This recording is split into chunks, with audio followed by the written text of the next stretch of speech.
मधुरं मधुराक्षरम्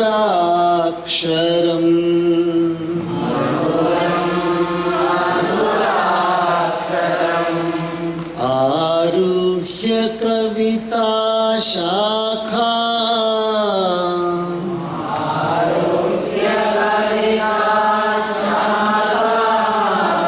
वन्दे Valmiki कोकिलम्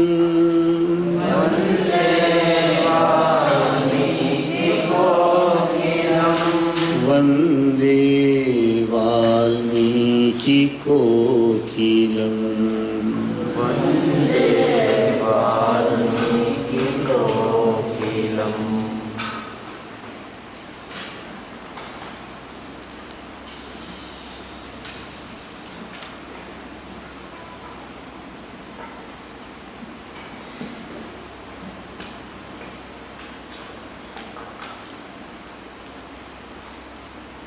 By the divine grace of Jagan Mata Shri Jnanakshi Rajarajeshwari, by the grace of Paramatma in all forms, and by the grace of our Guru and all Gurus of the world, we are once again fortunate to be present here to be the recipients of the grace of Paramatma by listening to Paramatma's glory. ಜಗನ್ಮಾತೆ ರಾಜರಾಜೇಶ್ವರಿ ಅಮ್ಮನವರ ಕೃಪೆಯಿಂದ, ಪರಮಾತ್ಮನ ಎಲ್ಲ ಸ್ವರೂಪಗಳ ಕೃಪೆಯಿಂದ ಮತ್ತು ನಮ್ಮ ಗುರುಗಳ ಹಾಗೂ ಅನೇಕ ಗುರುಗಳ ಎಲ್ಲ ವಿಶ್ವದ ಎಲ್ಲ ಗುರುಗಳ ಕೃಪೆಯಿಂದ ಇವತ್ತು ನಾವು ಮತ್ತೆ ಪರಮಾತ್ಮನ ಮಹಿಮೆಯನ್ನು ಕೇಳುವ ಭಾಗ್ಯವಂತರಾಗಿದ್ದೇವೆ. ಈ ಮನುಷ್ಯ ಜನ್ಮ ಅನ್ನೋದು ಬಹಳ ವಿಚಿತ್ರವಾದದ್ದು. This human birth is a very, very mysterious birth. And the mystery is only because we are able to understand that it is a mystery. If we did not have the capacity to understand that it is a mystery, then we would not have worried like the animals. ಪ್ರಾಣಿಗಳಿಗೆ ಚಿಂತೆ ಇರಲ್ಲ. ಪ್ರಾಣಿಗಳಿಗೆ ಚಿಂತೆ ಇರಲ್ಲ, ಯಾಕಂದರೆ ಅವರಿಗೆ ಚಿಂತೆ ಪಡೋ ಶಕ್ತಿನೇ ಇಲ್ಲ ಅವ್ರ ಹತ್ರ.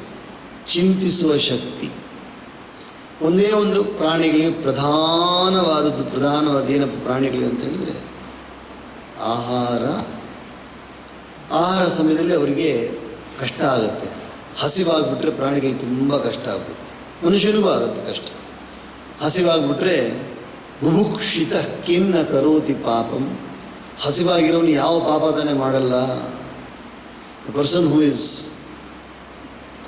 ಸ್ಟ್ರಿಕನ್ with the pangs of hunger, he is really stricken with the pangs of hunger, he will do any act, even a sin also he will commit. That is why if you see in the world many places stealing, because one cannot control the pangs of hunger. It's so difficult to control. So ಹಸಿವು ಅನ್ನೋದು ತಡ್ಕೊಳ್ಳೋದು ಬಹಳ ಕಷ್ಟ. ಹಸಿವತ್ತು ಬಂದ್ಬಿಟ್ರೆ ಮೊದಲು ಹಸಿವು ಇಲ್ಲಿ ಬರುತ್ತೆ ಅಂತ ಅನಿಸುತ್ತೆ ನಮಗೆ, ಆದರೆ ಹಸಿವು ಬಂದಿರೋದು ಎಲ್ಲಿ? ಮನಸ್ಸಲ್ಲಿ ಬಂದಿದೆ. ಹಸಿವು ಬಂದಿದ ತಕ್ಷಣವೇ ಕಣ್ಣು ಕಾಣಿಸಲ್ಲ.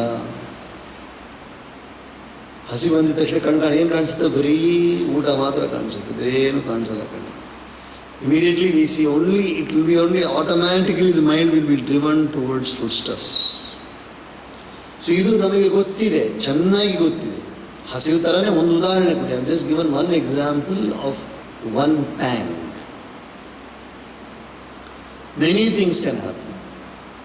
Many other emotions can also overpower us. Anger, passion, ego, all coupled with ego only. It can overpower us. The moment it overpowers us, the first thing we become is andha. Kamantha, krodhantha, padavi andha, jnanandha. कितने अंधे देखो, ज्ञान से अंधे. By knowledge also one becomes blind. What you call as a contrary, irony. ಜ್ಞಾನದಿಂದ ಕೂಡ ಒಬ್ಬ ಕುರುಡ ಆಗ್ಬಿಡ್ತಾನಂತೆ. ಜ್ಞಾನ ಬಂದ ತಕ್ಷಣ ಏನಾಗುತ್ತೆ, ನನಗೆಲ್ಲ ಗೊತ್ತು ಅನ್ನೋ ಅಹಂಕಾರ ಬಂದ್ಬಿಡುತ್ತೆ. ಎಲ್ಲೋ ಇದ್ದಿರ್ತೀವಿ ನಾವು, ಹೋಗಿ ಎಲ್ಲೋ ಸೇರ್ಕೊಳ್ತೀವಿ, ಎಲ್ಲೋ ಇದ್ದಿರ್ತೀವಿ ನಾವು, ಅಲ್ಲಿಂದ ಬಂದು ಏನೋ ಒಂದು ಕೆಲಸಕ್ಕೋಸ್ಕರ ಎಲ್ಲೋ ಸೇರಿಕೊಳ್ತೀವಿ. ಅಲ್ಲಿ ಬಂದಿದ ತಕ್ಷಣವೇ ನಾವು ಅಂದ್ಕೊಳ್ಳೋಕೆ ಶುರು ಮಾಡ್ಬಿಡ್ತೀವಿ, ನಾವು ದೊಡ್ಡವ್ರು ಅಂದ್ಕೊಳ್ಳೋಕೆ ಶುರು ಮಾಡ್ತೀವಿ. ದೊಡ್ಡವ್ರು ತಾನೆ ಅಂದ್ಕೊಳ್ಳೋಕೆ ಶುರು ಮಾಡ್ಬಿಡ್ತೀವಿ. Somewhere we were somewhere, we came somewhere for some reason, and there the moment we go there we start identifying ourselves with positions and names and then honor, respect, everything will come to all because of one quality called as ego. ಎಲ್ಲವೂ ಒಂದೇ ಒಂದು ಕಾರಣದಿಂದ ಬರ್ತದೆ, ಯಾವುದು? ಅಹಂಕಾರ ಎಂಬ ಕಾರಣದಿಂದ ಬರ್ತದೆ. ಅಹಂಕಾರ, ಬಹಳ ಅಹಂಕಾರ ಕಣ್ರಿ ಅವನಿಗೆ, ಬಹಳ ಅಹಂಕಾರ, ತುಂಬ ಜಾಸ್ತಿ ಅಹಂಕಾರ ಕಣ್ರಿ ಅವನು. ಏನು ಅಹಂಕಾರ ಅವನಿಗೆ? ನೋಡ್ರಿ ಹೆಂಗೆ ಹೋಗ್ತಾನೆ, ಸೊಕ್ಕು, ಅವ್ನು ಸೊಕ್ಕು ನೋಡ್ರಿ ಹೆಂಗೆ ನಡ್ಕೊಂಡು ಹೋಗ್ತಾನೆ ನೋಡಿ. ಕೇಳಿದಿರ ಈ ಥರ ವಾದನೆ? ಕೇಳಿದಿರಲ್ಲ, ಕೇಳಿದಿರ? ಸೊಕ್ಕು ನೋಡ್ರಿ ಅವ್ನಿಗೆ, ಎಷ್ಟು ಸೊಕ್ಕು, ಎಷ್ಟು ಈ ಸೊಕ್ಕು ಅವನಿಗೆ. ಉತ್ತರ ಕನ್ನಡದ ಹೇಳ್ತಾ ಇಲ್ಲ, ನೋಡ್ಕೊಂಡು ಹೋಗೋದು ನೋಡಿದ್ರು ಸೊಕ್ಕು, ಮಾತಾಡೋದು ನೋಡಿದ್ರು ಸೊಕ್ಕು, ಎಲ್ಲ ಏನು ಸ್ವಲ್ಪ ತಿಳುವಳಿಕೆ ಬಂದು ಇಷ್ಟೇ ಥೋಡಾ ಸಾ ಜಾನ್ ಲಿಯಾ, थोड़ी जानकारी आ गई तो ऐसे समझते हैं कि परमात्मा सारा संसार मेरा है. थोड़ी सी जानकारी हो गई, गला बदल जाता है, बोली बदल जाती है, ಮಾತಾಡೋದು ಬದಲಾವಣೆ ಆಗಿಬಿಡುತ್ತೆ. ಏನ್ರ ಮಾತಾಡೋದು ಬದಲಾವಣೆ ಆಗುತ್ತೆ, ನಡೆಯೋದು ಬದಲಾವಣೆ ಆಗಿಬಿಡುತ್ತೆ. ಏನಪ್ಪ ಇವತ್ತು ಹೊಸ ಥರ ನಡೀತಾ ಇದ್ದಾನೆ, ಸ್ವಲ್ಪ ಅವನಿಗೆ ಪ್ರಮೋಷನ್ ಸಿಕ್ಕಿದೆ ಕಣಪ್ಪ, ಏನೊಂದು ಹೊಸ ಥರ ನಡೀತಾ ಇದ್ದಾನಲ್ಲ, is walking newly now, what is the new news, is what A promotion, it's is walking different. ಎಲ್ಲ ಇಲ್ಲೋಗಿ ಕೂತ್ಕೊಂಡ್ಬಿಡುತ್ತೆ, ಎಲ್ಲೋ ಕೂತ್ಕೊಂಡ್ಬಿಡುತ್ತೆ, ಇಲ್ಲೋಗಿ ಕೂತ್ಕೊಂಡ್ಬಿಡುತ್ತೆ. ಅದಕ್ಕೋಸ್ಕರ ಇದೆಲ್ಲವನ್ನು, ಈ ಒಂದು ವಿಚಿತ್ರವಾದ ಮನುಷ್ಯ ಜೀವನವನ್ನು ತಿದ್ದಿ ಇದನ್ನು ಒಂದು ಸಮತೋಲನದ ಸ್ಥಿತಿಗೆ ತಗೊಂಡ್ಬರ್ಬೇಕು. ಸಮತೋಲನ ಸ್ಥಿತಿ, ಆ ಸಮತೋಲನ ಬಂದಿದ ತಕ್ಷಣ ಏನು ಹೆಸರು ಬಂದ್ಬಿಡುತ್ತೆ? ಸಂತರು ಅಂತ ಹೆಸರು. ಸಂತರು ಅಂದರೆ ಯಾರು? ಜ್ಞಾನಿಗಳಂದರೆ, who are gnanis, who are santas, the one who brought the balance into the life, not to be swayed, not to be driven away by all these petty thoughts. ಈ ಸಣ್ಣ ಬುದ್ಧಿಗಳಿಂದ ಹಾಗೆ ಆವರಿಸಲ್ಪಡದಂಗೆ ಉತ್ತಮವಾದ ವಿಶೇಷವಾದ ಗುಣಗಳನ್ನು ಬೆಳೆಸ್ಕೊಳ್ಳೋದಕ್ಕೋಸ್ಕರ ಏನಾಗುತ್ತೆ, ಈ ಧರ್ಮ ಗ್ರಂಥಗಳು ನಮಗೆ ಬೋಧಿಸ್ತಾ ಇರುತ್ತೆ. All the dharma granthas keep on telling us change for the better, change for the better. You are the one who invites all troubles for yourself. ಕಷ್ಟಗಳನ್ನು ಬರಮಾಡ್ಕೊಳ್ಳೋದು ಯಾರಪ್ಪ ನಮ್ಮ ಜೀವನದಲ್ಲಿ? ನಮಗೆ ನಾವೇ ಬರಮಾಡ್ಕೊಳ್ತೀವಿ, ನಾವೇ ಬರಮಾಡ್ಕೊಳ್ಳೋದು. ಯಾಕೆ? ಸಣ್ಣದಲ್ಲೇ ಸಿಕ್ಕೊಂಡ್ಬಿಡ್ತೀವಿ ನಾವು, ಸಣ್ಣದಲ್ಲಿ ಸಿಕ್ಕೊಂಡ್ಬಿಡ್ತೀವಿ. We start getting caught in small things, then the loss of the knowledge of the big things. When you lose track of the big thing, what happens? You stick to the small things only.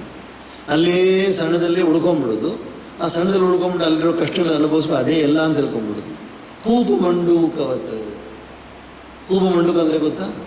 ಕೂಪ ಅಂದರೆ ಏನು? ಬಾವಿ. ಕೂಪ ಅಂದರೆ ಬಾವಿ. ಬಾವಿನಲ್ಲಿ ಏನಿರುತ್ತೆ? ಕಪ್ಪೆಗಳಿರುತ್ತೆ. ನೋಡಿದ್ದೀರಾ? ಕಪ್ಪೆ ನೋಡಿದ್ದೀರಾ? ಕಪ್ಪೆ ನೋಡಿದಿರಲ್ಲ? ಕಪ್ಪೆಗಳೆಲ್ಲ ಕೂತಿರ್ತವೆ. ಆ ಬಾವಿ ಎಷ್ಟು ದೊಡ್ಡದಿರುತ್ತೆ? ಸಮುದ್ರ ಅಷ್ಟು ದೊಡ್ಡದಿರುತ್ತಲ್ಲ ಬಾವಿ. ಆ ಕಪ್ಪೆ ಆ ಬಾವಿಯನ್ನು ಬಿಟ್ಟು ಹೊರಗಡೆ ಬಂದೇ ಇಲ್ಲ, ಕೂತಿದೆ. ಸೊ ಅಂದ್ಕೊಳ್ತಾ ಇರುತ್ತೆ ಇದೇ ಪ್ರಪಂಚ.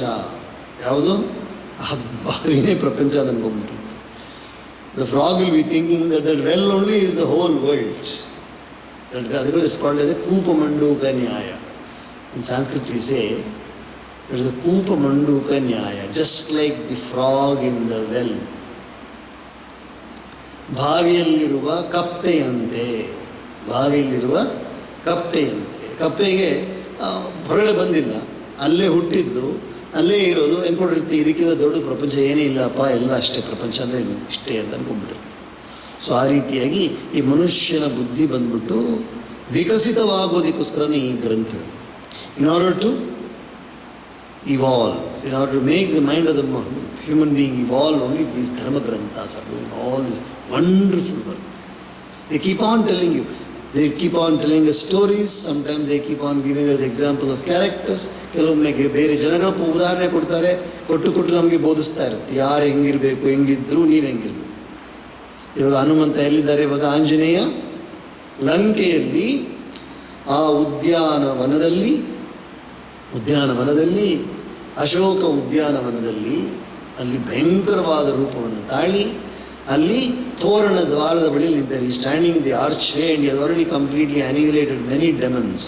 ಅನೇಕ ರಾಕ್ಷಸರನ್ನು ಅವರು ಸಂಹಾರ ಮಾಡಾಯಿತು. ಇವಾಗ ಯಾರ ರಾವಣನ ಮಗನಾದ ಅಕ್ಷನನ್ನು ಕೂಡ ಸಂಹಾರ ಮಾಡಾಯಿತು. Already killed Akshakumar, wonderful warrior, great warrior. Aksha was a great warrior. ಅವನನ್ನು ಕೊಂದುಬಿಟ್ಟಿದ್ದಾರೆ. ಇವಾಗ ಏನಾಗ್ತದೆ, ರಾವಣ ನೋಡ್ದ ಸಾಧಾರಣ ಕೋತಿ ಅಲ್ಲಪ್ಪ ಇದು, ಬೇರೆಯವ್ರನ್ನ ಕೋತಿಯಾಗಿ ಮಾಡ್ತಾ ಇದ್ದಾನೆ ಇವರು ಸಾಧಾರಣ ಕೋತಿ ಅಲ್ಲ, ಇನ್ನು ನಾವು ಸಾಮಾನ್ಯವಾಗಿ ನೋಡಿದ್ರೆ ಸಾಲಲ್ಲ ಅಂತ ಹೇಳ್ಬಿಟ್ಟು ಏನು ಮಾಡ್ತಾರೆ, ಇಂದ್ರಜಿತ್ತನ್ನು ಕಳಿಸ್ತಾ ಇದ್ದಾರೆ. ಯಾರು ಇಂದ್ರಜಿತ್? ಯಾರು? ರಾವಣನ ಹಿರಿಯ ಮಗ. Ravana's eldest son is Indrajit ನಾವು. So Ravana is going to sit Indrajit. Indrajit another name is Meghanada. ಅವನ ಇನ್ನೊಂದು ಹೆಸರೇನು ಇಂದ್ರಜಿತ್ತಿಗೆ? ಮೇಘನಾದ. ಮೇಘ ಅಂದರೆ ಏನು? ಮೋಡ. ಮೇಘ ಅಂದರೆ ಮೋಡ. ಅವ್ನು ಮಾತಾಡಿದ್ರೆ ಹೆಂಗಿರೋದಂದರೆ ಮೋಡ ಗರ್ಜನೆ ಮಾಡ್ದಂಗೆ ಇರುತ್ತಂತೆ ಅವ್ನು ಮಾತಾಡಿದ್ರೆ, ಇಂದ್ರಜಿತ್ ಮಾತಾಡಿದ್ರೆ. ಇಂದ್ರಜಿತ್ ಅಂದರೆ ಏನರ್ಥ? ಇಂದ್ರನನ್ನೂ ಗೆದ್ದವನು, ದೇವತೆಗಳ ರಾಜನಾದ ಇಂದ್ರನನ್ನೂ ಗೆದ್ದವನು. Is one who was already conquered even the lord of the devatas called as Indra. Indrajit. So ಅವನು ಕಳಿಸ್ತಾ ಇದ್ದಾನೆ ಇವಾಗ. ಅಷ್ಟಚತ್ವಾರಿಂಶಃ ಸರ್ಗಃ. Canto 48. Dispatched by Ravana, Indrajit, Ravana's eldest son, marches against Hanuman. On his shafts being rendered ineffective by Hanuman through his extreme agility, Indrajit takes him captive by discharging the unfailing missile presided over by Brahma, the creator. Even though capable of rendering it useless, Hanuman yields to its influence, eager as he was to meet Ravana, to whose presence he is led by his son. ಏನಾಯಿತು? ರಾವಣ ಕಳಿಸ್ತಾ ಇದ್ದಾನೆ, ಇಂದ್ರಜಿತ್ ಕಳಿಸ್ಬಿಟ್ಟು ಹಿರಿಯ ಮಗನಾದ ಇಂದ್ರಜಿತ್ ಕಳಿಸಿ ಎಲ್ಲ ತೊಗೊಂಡೋಗಪ್ಪ, ಎಲ್ಲ ನಿನ್ನ ಹತ್ರ ಆಯುಧಗಳೆಲ್ಲ ತೊಗೊಂಡು ಇವನೇನು ಮಾಡ್ತಾನೆ, ಚೆನ್ನಾಗಿ ಬಾಣಗಳೆಲ್ಲ ಬಿಡ್ತಾನೆ. ಹನುಮಂತನಿಗೆ ಆ ಬಾಣ ಬಂದು ಹುಲ್ಲು ಬಿದ್ದಂಗಿರುತ್ತೆ. ನಮ್ಮ ಮೇಲೆ ಹುಲ್ಲು ಬಿದ್ದರೆ ನೋವುತ್ತಲ್ಲ, ಹುಲ್ಲೇನಾದ್ರೂ ಬಿದ್ದರೆ ನಮ್ಮ ಮೇಲೆ ನೋವುತ್ತಾ? ಹುಲ್ಲು ಬಿದ್ದಂಗೆ ಬೀಳ್ತಾ ಇದೆ ಹನುಮಂತನ ಮೇಲೆ. ಏನಿಲ್ಲ, ಸುಮ್ಮನೆ ಬಂದಿದ್ದ ಬಾಣನ ಹಿಂಗೆ ತಟ್ತಾ ಇದ್ದಾರೆ. He just warding away all the arrows effortlessly. No arrow can touch Hanuman also because he doesn't want them to touch him. ಆರಾಮ್ ನೋಡಿದಾಗ ಅವಾಗ ಇಂದ್ರಜಿತ್ ನೋಡ್ತಾನೆ, ಇವನು ಸಾಮಾನ್ಯವಾದ ಕಪಿ ಅಲ್ಲಪ್ಪ ಅಂತ ಹೇಳ್ಬಿಟ್ಟು ಆವಾಗ ಬ್ರಹ್ಮಾಸ್ತ್ರವನ್ನು ಪ್ರಯೋಗ ಮಾಡ್ತಾನೆ. ಬ್ರಹ್ಮಾಸ್ತ್ರ ಅಂತ ಹೇಳಿದ್ರೆ ಈ ಪ್ರಪಂಚದಲ್ಲಿ ಯಾರಿಂದಲೂ ತಡೆಯೋಕ್ಕಾಗದೇ ಇರುವ ಅಸ್ತ್ರ ಬ್ರಹ್ಮಾಸ್ತ್ರ. ಈ ಪ್ರಪಂಚದಲ್ಲಿ ಯಾರಿಂದಲೂ ತಡೆಯೋಕ್ಕಾಗದೇ ಇರುವ ಅಸ್ತ್ರ. ಅದರಲ್ಲಿ ಅಂದರೆ ಬ್ರಹ್ಮನ ಸೃಷ್ಟಿಕರ್ತನಾದ ಬ್ರಹ್ಮನ ಪೂರ್ತಿ ಶಕ್ತಿ ಅದರಲ್ಲಿರುತ್ತೆ. ಆ ಬ್ರಹ್ಮಾಸ್ತ್ರವನ್ನು ಹಾಗೆ ಬಿಟ್ಟಿದ ತಕ್ಷಣ ಆ ಬ್ರಹ್ಮಾಸ್ತ್ರ ಯಾವ ರೂಪ ಬೇಕಾದ್ರೂ ತಗೊಳ್ಳಿ. Brahmastra can take any form, but the Brahmastra is so powerful that it will come directly to one person and then it will make him useless. ಏನೂ ಶಕ್ತಿ ಇಲ್ಲದೆ ಮಾಡಿಬಿಡುತ್ತೆ ಬ್ರಹ್ಮಾಸ್ತ್ರ ಬಂದಿದ ತಕ್ಷಣ. ಆದರೆ ಆಂಜನೇಯನ್ನು ಯಾರ ಹತ್ರ ಮಾಡೋಕ್ಕಾಗತ್ತೆ? ಆಂಜನೇಯನನ್ನು ಬ್ರಹ್ಮಾಸ್ತ್ರ ಕೂಡ ಏನೂ ಮಾಡೋಕ್ಕಾಗಲ್ಲ. ಬ್ರಹ್ಮಾಸ್ತ್ರ ಕೂಡ ಏನು ಮಾಡಿದ್ದಾರೆ? ಅವರು ರುದ್ರ ಅವತಾರ ಆಗಿರೋದ್ರಿಂದ, ತ್ರಿಮೂರ್ತಿಗಳಲ್ಲಿ ಒಬ್ಬರಾಗಿರೋದ್ರಿಂದ, ಶಂಕರನ ಅವತಾರ, ಶಂಕರ ಸುವನ ಕೇಸರಿ ನಂದನ, ಶಂಕರನ ಅವತಾರ ಆಗಿರೋದ್ರಿಂದ ಅವರಿಗೆ ಬ್ರಹ್ಮಾಸ್ತ್ರ ಕೂಡ ಏನು ಮಾಡೋಕ್ಕಾಗಲ್ಲ. ಆದರೆ ಇಂದ್ರಜಿತ್ ಬಿಟ್ಟಿರೋದ್ರಿಂದ ರಾವಣನನ್ನು ನೋಡಬೇಕು ನಾನು ಅನ್ನೋ ಉದ್ದೇಶ ಅವ್ರೇನು ಮಾಡ್ತಾರೆ, ತನ್ನನ್ನು ಬಂಧಿಸಿಕೊಳ್ಳುತ್ತಾರೆ. Although Anjaneya cannot be captured even by the Brahmastra, but he had decided that I am going to see Ravana. So what did he do? He allowed himself to be taken captive. ಅದರಿಂದ ಆಂಜನೇಯ ಏನು ಮಾಡ್ತಾರೆ, ತನ್ನನ್ನು ಬಂಧಿಸಿಕ್ಕೆ ಅವರೇ ಅವಕಾಶ ಮಾಡಿಕೊಡ್ತಾರೆ. ಅವರೇ ಅವಕಾಶ, ಏನು ಬ್ರಹ್ಮಾಸ್ತ್ರ ಬಂದು ಅವ್ರನ್ನ ಹೊಡೆದಂಗೆ, ಬ್ರಹ್ಮಾಸ್ತ್ರ ಅವರನ್ನು ಸೋಲಿಸ್ದಂಗೆ ನಾಟಕ ಮಾಡ್ತಾರೆ. ಆಂಜನೇಯ ನಾಟಕ ಮಾಡ್ತಾರೆ. ತತಸ್ತು ರಕ್ಷೋಧಿಪತಿರ್ಮಹಾತ್ಮ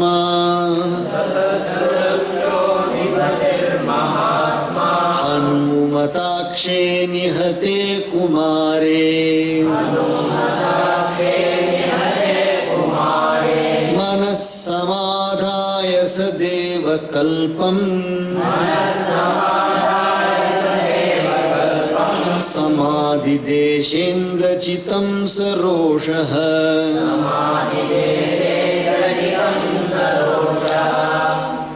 त्वमस्त्रविच्छस्त्रभृतां वरिष्ठः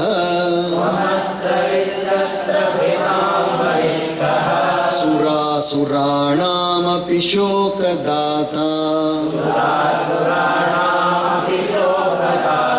सुरेषु सेन्द्रेषु च दृष्टकर्मा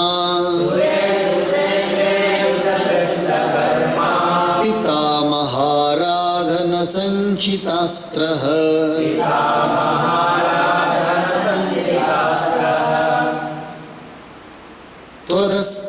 त्वदस्त्रबलमासाद्य ससुरा समरुद्गणा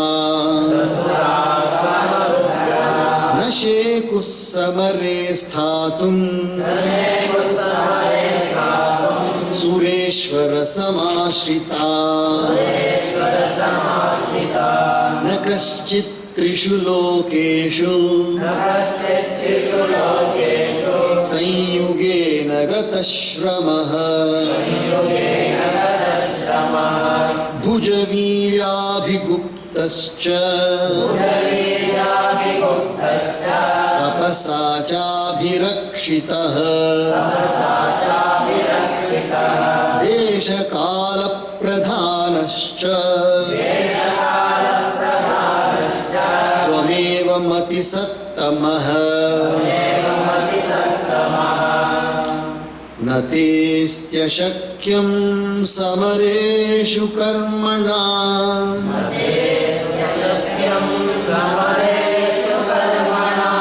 न तेऽस्त्यकार्यं मतिपूर्वमन्त्रणे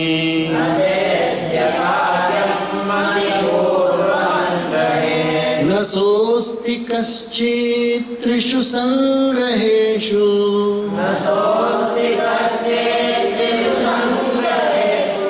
न वेदयस्तेऽस्त्रबलं बलं च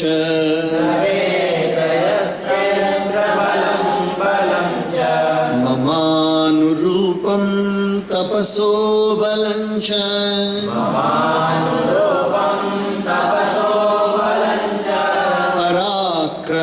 पराक्रमश्चास्त्रबलं च संयुगे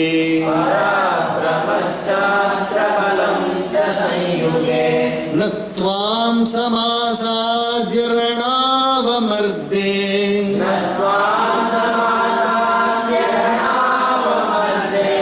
मनः श्रमं गच्छति निश्चितार्थम्